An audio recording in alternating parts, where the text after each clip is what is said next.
Since World War II, the British government has been watching us, watching the skies. Buried in the vaults of the Ministry of Defence are thousands of reports on UFO sightings, some left unexplained. But now, after decades of secrecy, the files are being released. And for the first time, the truth about Britain's UFOs is revealed. A near mid-air collision. I can't speculate on what it was, I really can't. I mean, I don't know to this day what it was. A World War II bomber's close encounter. I don't talk about it too much to people, only close friends.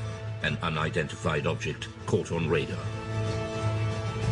And new evidence on one of the most celebrated UFO cases, the Welsh Roswell. If it could be shown that any UFOs were extraterrestrial in origin, people's entire belief system would fundamentally change. Strange, unexplained stories that leave many wondering if there really is life out there.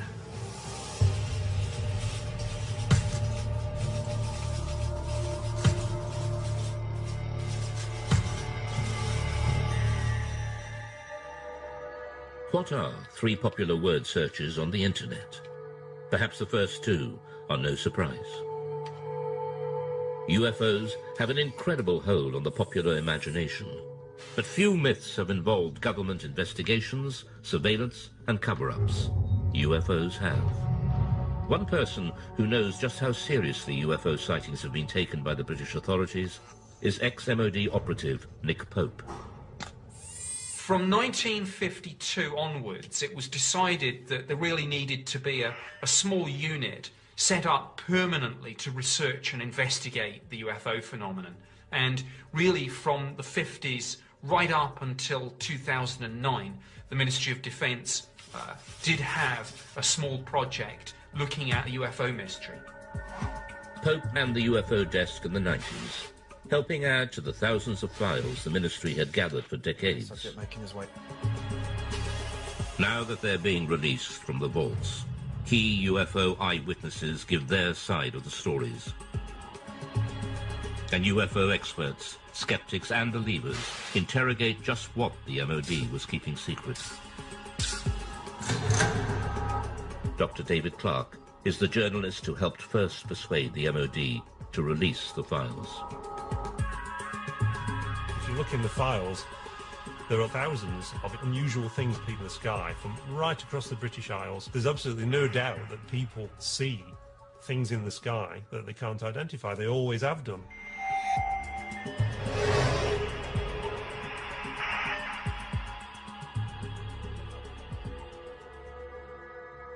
January 6th, 1995. Two experienced pilots of a Boeing 737 carrying 60 passengers from Milan to Manchester report a near collision. It's an incredible sighting of an unidentified flying object which sends the authorities into a spin. In the defence files, there are quite a number of incidents involving near misses between civil aircraft and unidentified flying objects. The most impressive of all was a report that was made by the crew of a British Airways 737. Speedbird 5061, overhead Pennines, 9 miles. They were just about to enter this cloud bank, quite a clear sky, good sort of vision. Suddenly the first officer said he saw this object coming towards him like an illuminated Christmas tree.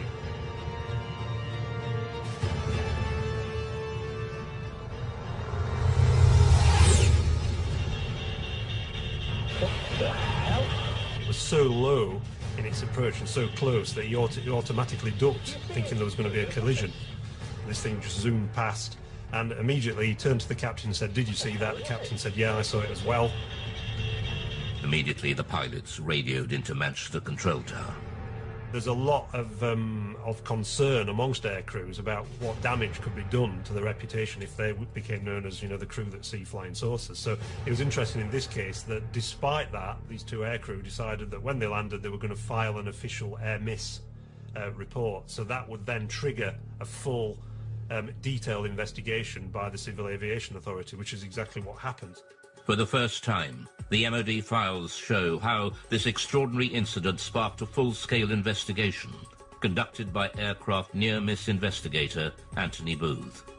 Well, it was unusual for a start because it was the only one in my memory in 7 years of working in that particular department that I'd actually dealt with something like this. We could talk to the pilots, both the pilots. We would go through looking at radar recordings, RT transcript recordings of the voices of the pilots, recordings of what Manchester Air Traffic Control had to say. We just looked at anything that might shed some light on what this object might have been. The pilots now refuse to talk publicly about the near crash, but the MOD files recall what they told Anthony Booth at the time. My attention was initially focused on the glare shield in front of me, but I was diverted by something in my peripheral vision. The object had a number of small white lights, rather like a Christmas tree. The high speed of the object, although unable to estimate its distance, it was very close.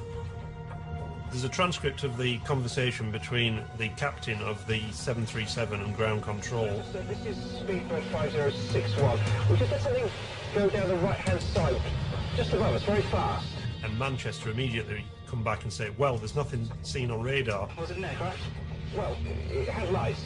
It went down the starboard side very quickly. Manchester say, and just above you? Just slightly above us, yes. Manchester then advise them to keep an eye out for anything, but they can't see anything at all.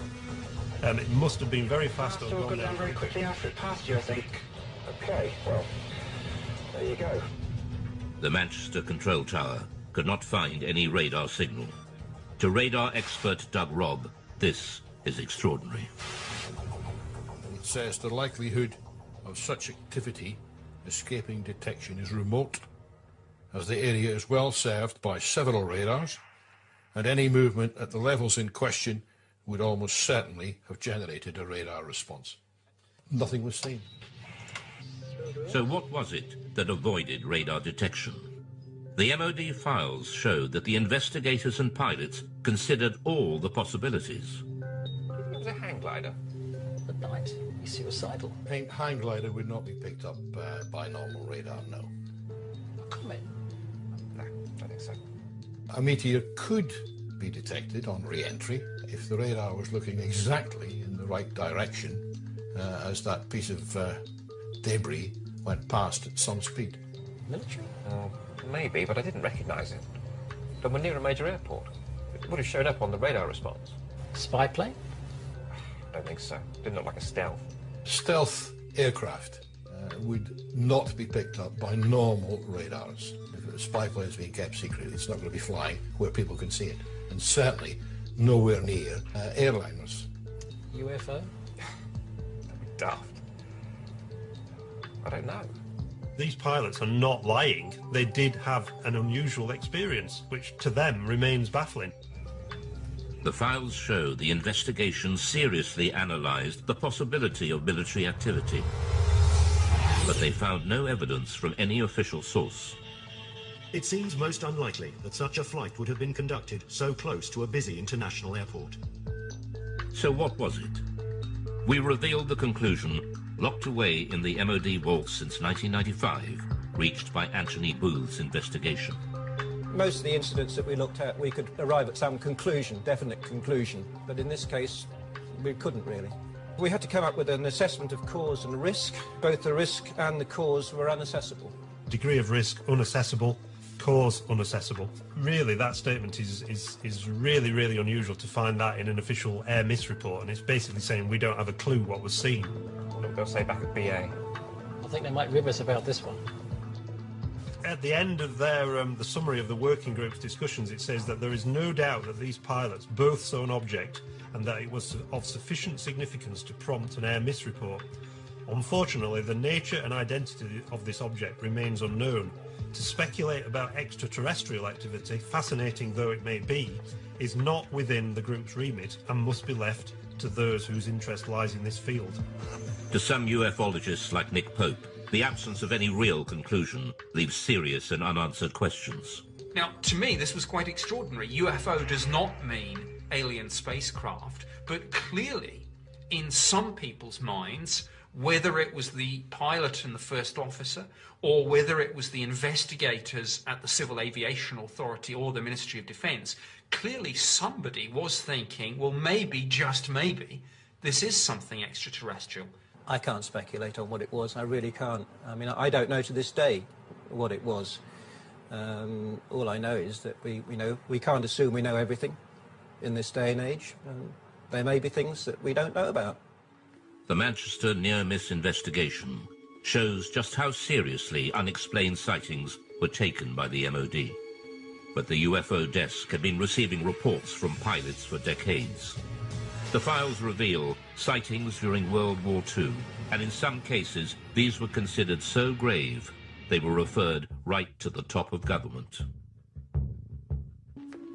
The newly released UFO files confirm what many experts suspected.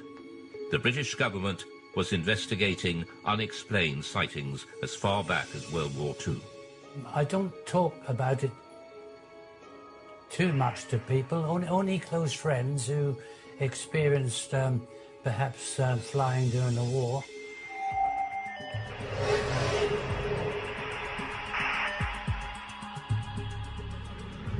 Spring 1944. Britain was engaged in heavy bombing raids over Germany. Rumours of strange, unidentified missiles were getting through to top command.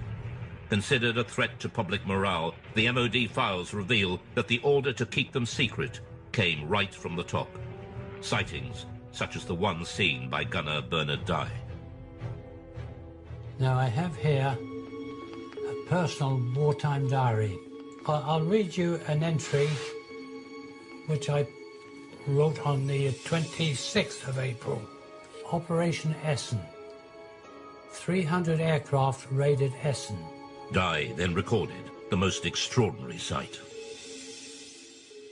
By unidentified objects, which I describe as just red balls of fire. This is the first time Bernard Dye has spoken on television about what happened that night. We left the target area and we were heading back towards Mildenhall, our base. We were heading across France.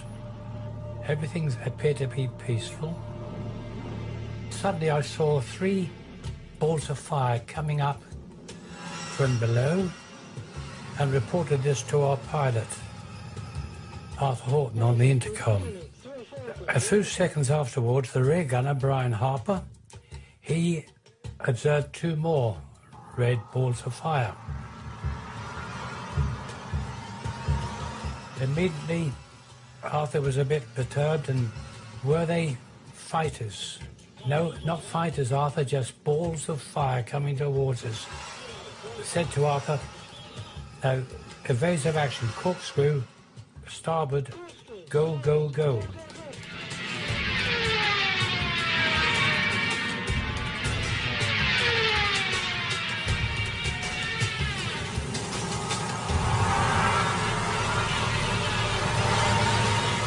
We travelled over 300 miles per hour.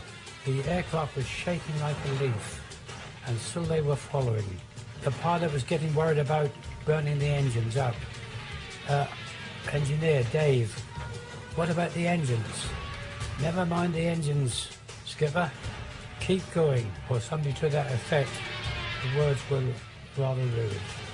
It certainly gave me and the crew the willies to see them. After a short distance, these 5 red objects, they just got slower, and the red lights disappeared into the blackness below, and we got safely home. Well, when we got back to Mildenhall, our base, each crew is interrogated by intelligence officers, and they just laughed at us. And this upset the pilot, and, he said, you wouldn't bloody well have been laughing if you'd have been sitting with us in the aircraft. What did gunner Bernard Dye think they were? Didn't know what to think, but I thought they were just a new weapon that the Germans had invented. Bernard Dye was not alone. Other World War II aircrew had also reported unexplained sightings. And we now know that at least one of these reports was suppressed, and the order to do so came right from the top. Wartime Prime Minister Winston Churchill was so terrified the report would leak out, he ordered a 50-year blackout. Mr. Churchill declared that the UFO incident should be immediately classified for at least 50 years, and its status reviewed by a future Prime Minister. Churchill's order referred specifically to a late World War II sighting made by a British aircrew returning from a reconnaissance mission over Germany. The files record, "My grandfather was present during a debate about an unexpected incident experienced by an RAF bomber crew. The MOD files show that the story originates from the grandson of Churchill's bodyguard, who had been present at an urgent meeting between the Prime Minister and the US commander of the Allied forces, General Eisenhower, who discussed the incident together.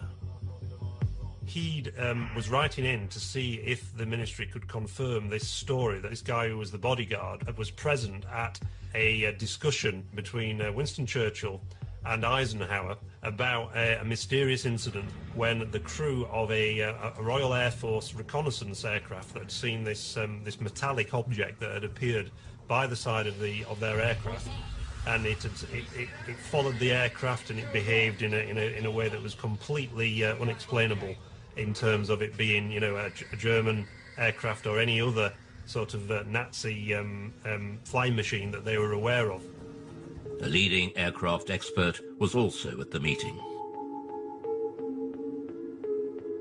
He dismissed any possibility that it could be a missile, since a missile could not suddenly match its speed with a slower aircraft and then accelerate again. Churchill was determined this would go no further.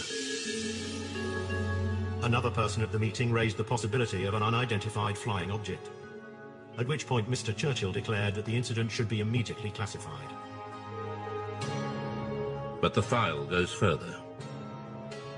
One extraordinary line explains just how fearful Churchill was of public reaction to this UFO sighting, if it ever got out. This event should be immediately classified, since it would create mass panic amongst the general population and destroy one's belief in the church. But the files also reveal that this wasn't the first time Churchill had got embroiled in UFO sightings.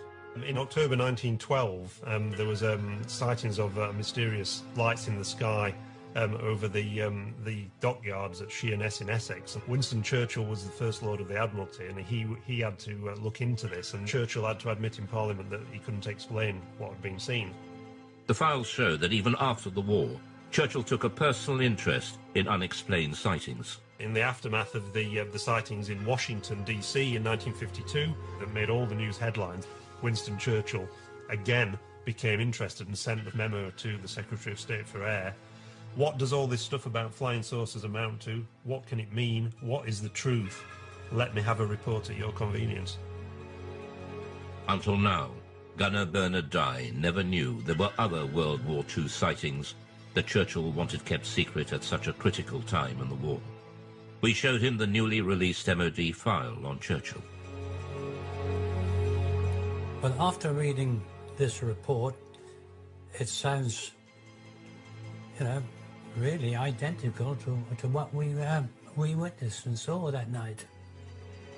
I haven't heard of this before, but it doesn't surprise me that he was told about it, because things happened during the war years, and there were other objects obviously appeared. It's interesting that during the 1940s there were a very large number of sightings reported by aircrew, and there are various Royal Air Force files at the National Archives that detail some of these reports, rocket phenomena they were described as, but they were never able to explain them. And at the end of the war, when they debriefed some of the Luftwaffe pilots, they said that they'd seen very similar things themselves, and they thought they were Allied secret weapons. So is there an explanation as to what the aircrew saw? Dave Clark has his own theory. They just thought that it was a combination of misperception on part of the aircrew. They were expecting enemy action because they were so charged up on adrenaline. UFO or not, the files show that the World War II leaders were desperate to keep such sightings away from the public. The next file reveals how, even decades later, the government was still panicking about UFOs.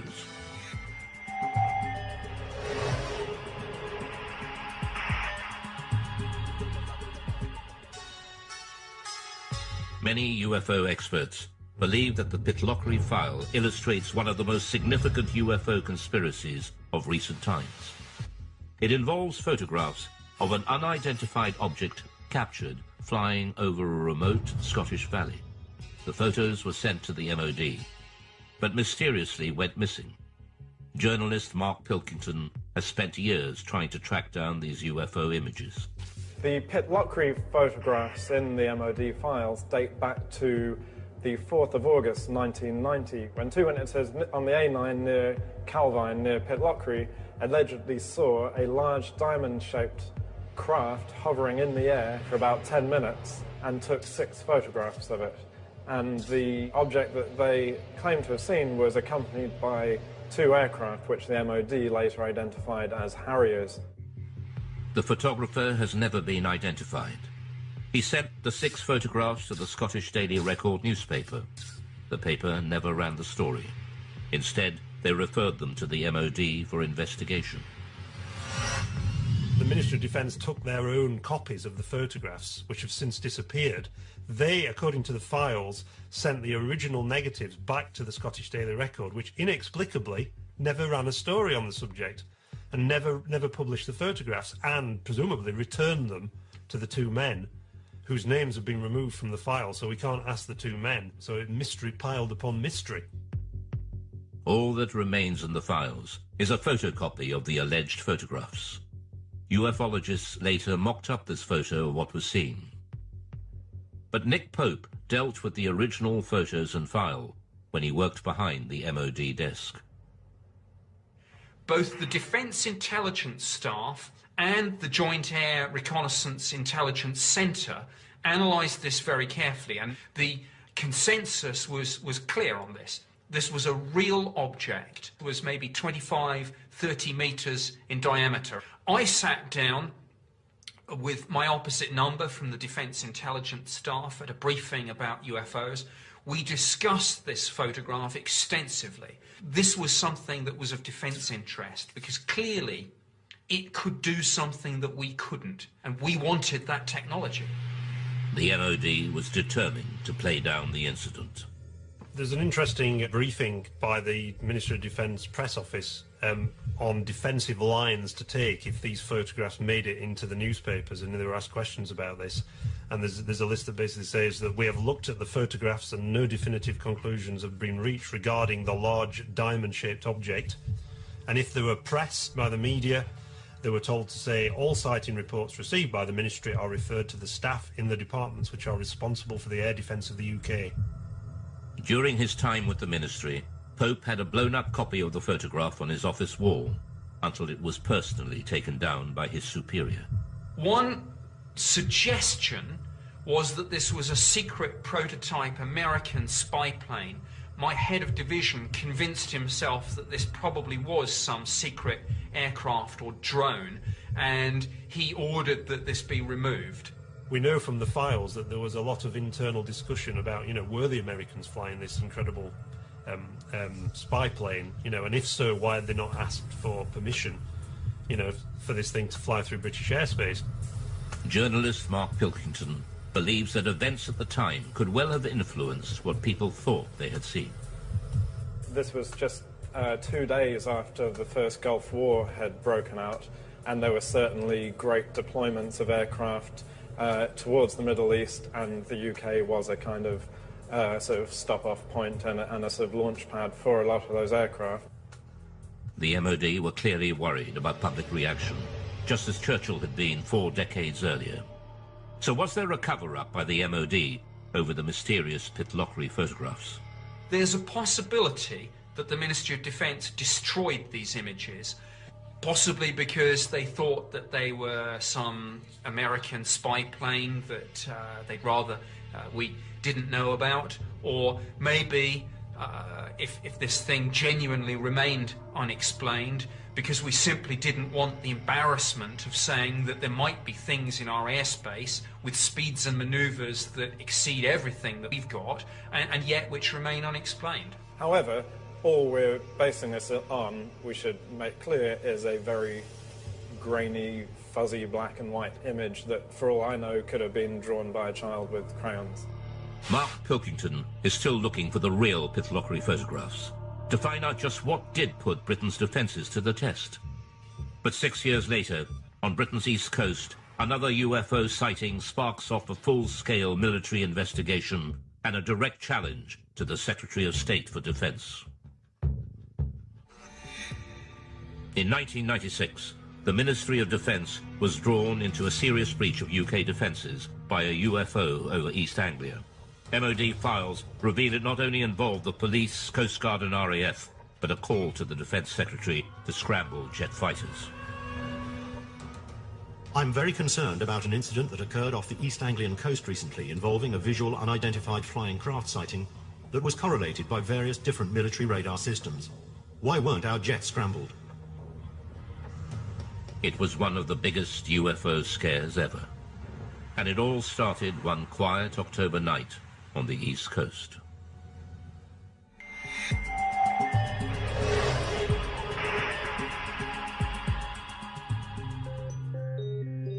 It was the police officers, actually, who phoned in the first reports. There's an extract from that. In the early hours of the morning, the police are saying we can see a red and green rotating light in the sky directly southeast from Skegness. It looks to be high in the sky directly over the Wash. The patrol officers reported the sighting to the station sergeant. I immediately phoned it through to the Skegness control room, who relayed it onto Great Yarmouth Coast Guard Maritime Rescue, suspecting it might be an incident over the sea. We had a report at about 3:15 local time from Skegness Police, and they could actually see this light in a southeasterly direction.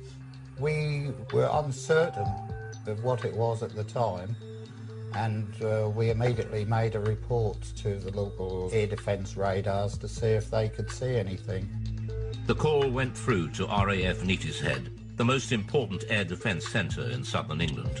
Clancy radar has a contact bearing at 221 degrees at... They noticed that on one of the radars, or a blip that they couldn't identify, that wasn't an aircraft. Could the mysterious radar blip and the strange lights seen by the police be the same thing? Panic calls from the public started to come in. No, I don't think they're invading. A call was put out to shipping to keep a lookout for unidentified lights. Then a tanker came back. The vessel at sea was the Connor Coast, and she was in much this sort of area. At 3:50 a.m., Patrol Officer P.C. Leyland rushed onto the police station roof to video the strange lights and managed to capture 5 minutes of footage now showing a single stationary white light. News of the sighting spread quickly through the UFO grapevine. The transcript of the conversation between the Coast Guard and the police and the trawler crew was leaked to the local news, and it suddenly became this huge UFO incident that got to the attention of the local MP. The sighting gathered such momentum, even local Labour MP Martin Redmond got embroiled and started asking difficult questions.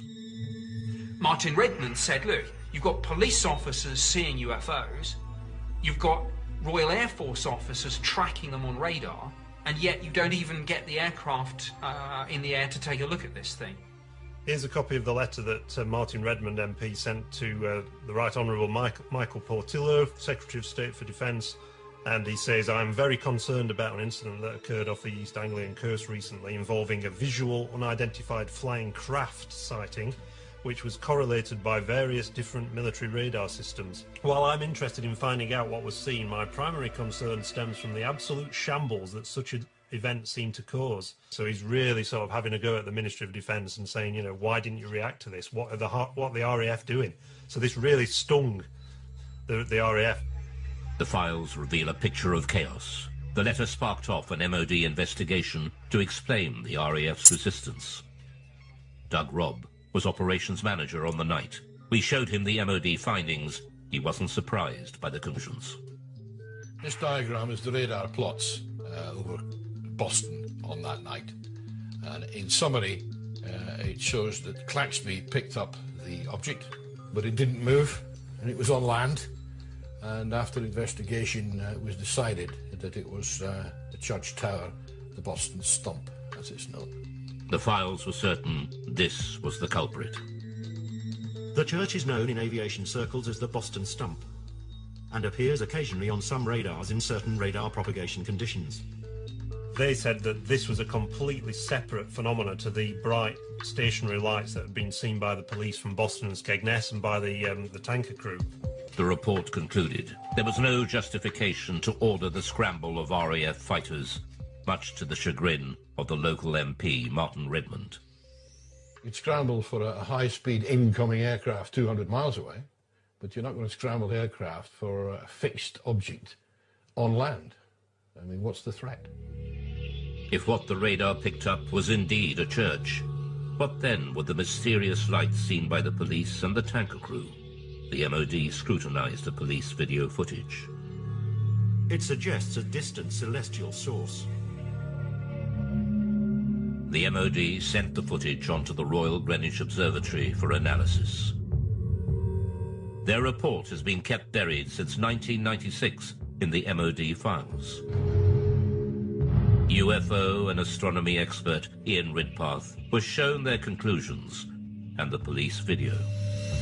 If you look at the police video, you can see it's just a bright dot of light, just sitting there, not appearing to do anything. So, to me, this shows that even the most impeccable witnesses can actually make what is really a basic mistake, which is just misidentifying bright celestial objects. Well, the most common culprit is the planet Venus. In fact, it's called the Queen of the UFOs, and this is because it's the brightest object in the night sky after the sun and the moon, which could have been what the police were seeing. He also believes there's an explanation for the colours of the lights. When the camera zooms in, very often the camera will completely lose focus, and you can actually see some odd shape to the light, which is actually the diaphragm of the camera.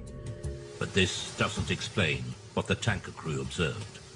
The MOD investigation found that they saw a light coming from a different direction to Venus, and they were baffled. These lights remain unexplained. But expert Ian Ridpath believes there is an answer. The object that the tanker saw to the north, I think, was another bright star called Vega, which is also just appearing to twinkle and flash multicolored lights. UFO expert and skeptic Dave Clark believes there is a reason why this escalated into such a major incident. This happened in 1996, which was the very height of the popularity of the X-Files series on TV. It was the biggest sort of year, the 1996-97, in terms of number of reports they received since 1978. So is this case closed for East Anglia?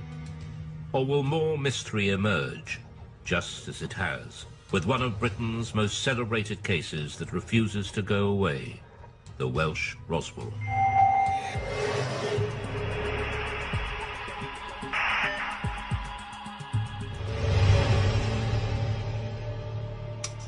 In 1974, in North Wales, thousands of people experienced a violent earth tremor and lights were seen falling from the sky. Some ufologists believe a UFO crashed, and there's been a cover-up ever since of the Welsh Roswell. Oh, a heck of a bang, yes.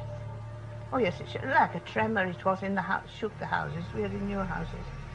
And it seemed to come right on top of their head until the house was coming down. There were lights coming from the top of the mountain, just up over there. 24th of January 1974 at 21:50 GMT. 5 bodies, spectacularly incandescent, were observed traversing the sky. New information has been revealed that opens the mystery further. Named as one of the main witnesses in the Berwyn incident is Hugh Lloyd, then a 14-year-old farmer's son. Just after 8:30 p.m., Hugh's family felt the massive earth tremor. It was a frightening experience. Almost 40 years on, Hugh still remembers that day as if it were yesterday. It was like this thud, and straight away the whole place started shaking very violently. The light flickered and the lights in the picture on television, snow on the screen. But we were all frightened. We didn't have a clue what it was.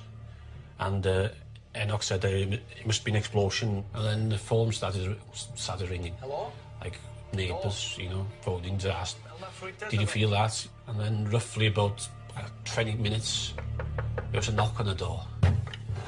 And there was a police officer there. And he said, we've had reports there's a plane crash that's come down on the Berwyn, and we'd like to commandeer your Land Rover to go up there.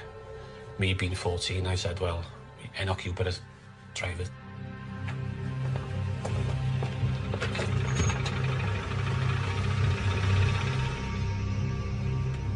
We carried on up the mountain about half a mile, maybe 3/4. And we drove up the track and we stopped, got out and got torches, and it was very quiet and very dark, but, nothing to be seen. How are we going with the torch? One of them said, there's nothing here. It's too quiet. We can't see anything. We might as well go down. So we turned back to the vehicles, and as we were approaching the vehicles, we saw this very bright white light up the valley. Just behind those trees there, up to the left in the valley between those two mountains.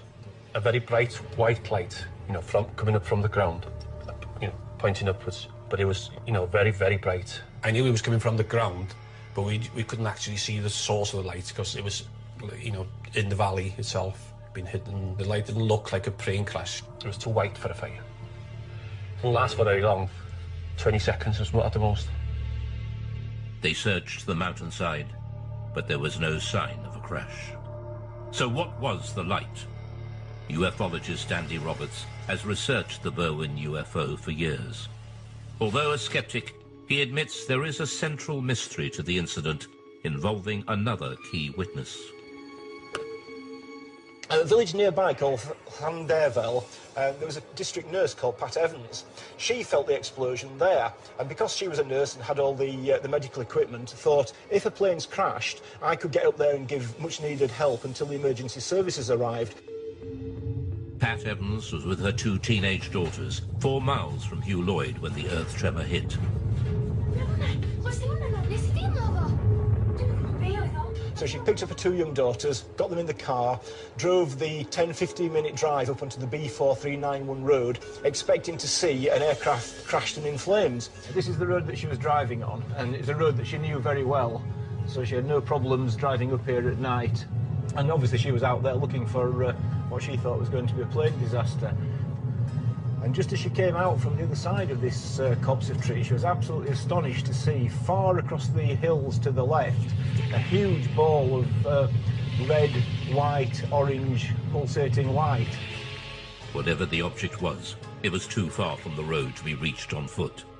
Pat and her daughters watched, astounded at the ball of light, slowly pulsating and changing colour. She described it as being half the size of the moon, and around this object were moving torch lights and vehicle lights. She realised that it clearly wasn't a crashed aircraft and that someone or some people were there attending to whatever it was, and realising that, she drove back home and went to bed, and to this day is completely mystified by what it was. So what did Pat Evans and Hugh Lloyd see that night? We reveal that even the arrival of the mysterious men in black couldn't provide all the answers. The unidentified sightings by Pat Evans and Hugh Lloyd in Berwyn, Wales in 1974 have gone down in UFO folklore. The recently released MOD files have added even more mystery. Researchers from the British Geological Survey were quickly dispatched to Berwyn to investigate an earth tremor that had registered 3.5 on the Richter scale. Immediately after the earthquake, we were getting a lot of reports, some of them rather complex ones about lights in the sky, lights on the hill. So I brought a small team of people down to ask the local people around here what they'd seen, what they'd heard, what they'd felt. The British Geological Survey team have become known in Berwyn legend as the Men in Black, as they were dressed in dark suits, official-looking, and were going door to door. Some people seem to think the whole event was rather suspicious, and that we, simple scientists from the Geological Survey, had something to do with suspicious events around here. Files containing Chris's notes recall his interview with nurse Pat Evans, who saw the unidentified light. I have here the notes that I made when I talked to Pat Evans. She felt the shaking, but also she was very concerned about lights that she saw in the sky. She thought there was a big red light, like a glowing red fire. This is a copy of one of the maps that we, with our team, used when we were going around the area talking to people, and we were able, therefore, to put on the map exactly where we got that interview from, and therefore exactly what that person saw, heard and felt. This British Geological Survey map, buried in the vaults, is a revelation. It shows the anomalous lights seen by Pat Evans and Hugh Lloyd both appeared in the same small area of hillside at the same time. Ufologist Andy Roberts returns to the same spot on the mountainside where Pat and her daughters saw the UFO, and where Pat Evans told her story to Andy Roberts in 1998.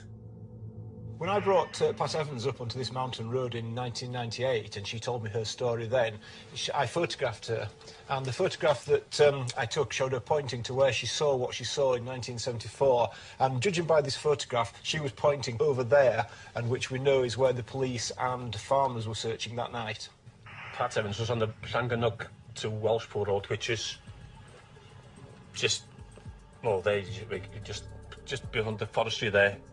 So if she was there, she probably saw the same lights as we saw. You know, because it's dead in line. I'm nearly positive that's the same lights as she saw. The recent files show the MOD's explanation for the sudden explosion and mysterious lights. Subsequent search of the hillsides in question revealed no sign of impact, however.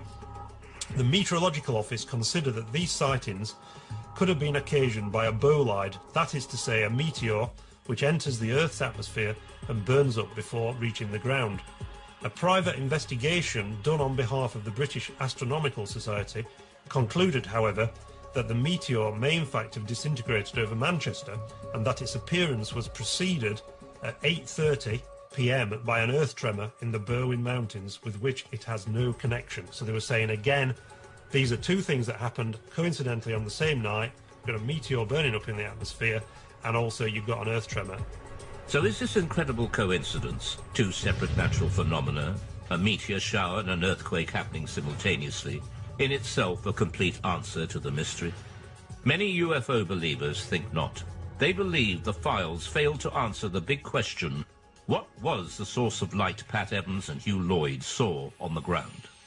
So what Pat saw is an absolute mystery.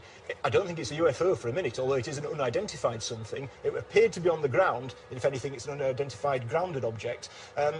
But it's a mystery. So in and amongst all the hype about aliens and extraterrestrial crashing, in amongst the truth and the fact about an earthquake and bolide meteors, what we have is a mysterious sighting of a stationary, large, glowing object on the ground for at least 10 minutes.